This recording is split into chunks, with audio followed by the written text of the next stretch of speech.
नमस्ते दोस्तों, क्या आप जानते हैं कि शांति और ज्ञान की प्रतीक मानी जाने वाली देवियां कभी आपस में लड़ भी सकती हैं? आज की कहानी वैकुंठ लोक की एक ऐसी ही अनसुनी घटना के बारे में है, जब देवी गंगा, माता लक्ष्मी और देवी सरस्वती के बीच विवाद इतना बढ़ गया कि उन्होंने एक दूसरे को श्राप दे डाला।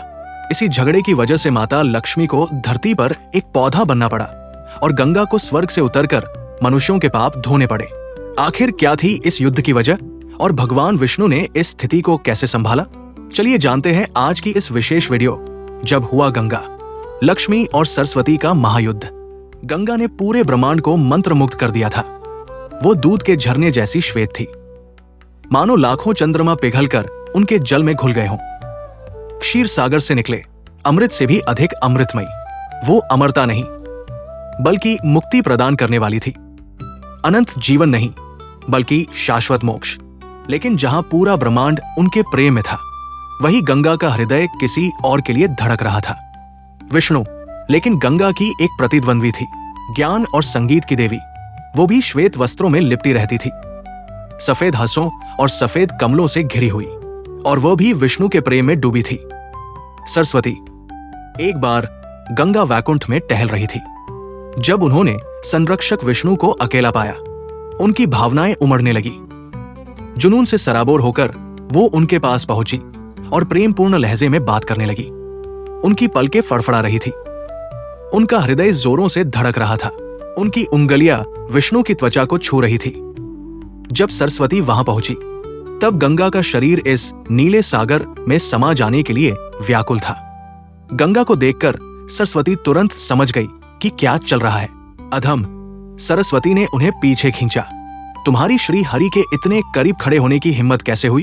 क्या तुम भूल गई हो कि तुम्हारा जन्म उनके चरणों के स्पर्श से हुआ है? और तुम? गंगा ने पलटकर जवाब दिया, तुम वाणी की देवी हो, लेकिन देखो तुम्हारी अपनी जुबान कितनी कड़वी है। विष्णु ने दोनों को शांत करने की कोशिश की, लेकिन सब व्यर्थ रहा। गंगा का क्रोध चरम पर था, जबकि सरस्वती एक टूटी हुई वीणा की तरह चिल्ला रही थी। संरक्षक ने दिव्य शक्तियों को कभी इस तरह झगड़ते नहीं देखा था। उन्होंने कभी नहीं सोचा था कि देवत्व इतना अशांत और नासंभ हो सकता है।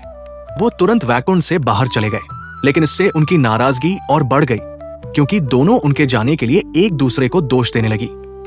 सरस्वती ने झपट्टा मारा और गंगा के बाल खींच लिए। इस दृश्य से भयभीत होकर लक्ष्मी ने बीच बचाव किया। उन्होंने दोनों को अलग करने की कोशिश की, लेकिन सरस्वती को लगा कि वो गंगा का पक्ष ले रही है। क्रोध में पागल होकर उन्होंने लक्ष्मी को श्राप दे दिया। यह सुनकर गंगा ने भी सरस्वती पर श्राप दे दिया, जिन्होंने बदले में उन्हें श्राप दिया। जल्द ही विष्णु ये सुनने के लिए लौटे कि वो झगड़ा कितना भयानक रूप ले चुका है। उन्होंने तीनों को बुलाया। सरस्वती, तुमने लक्ष्मी को क्या श्राप दिया? संरक्षक ने अपनी अर्धांगिनी लक्ष्मी की ओर देखा। ऐसा ही होगा।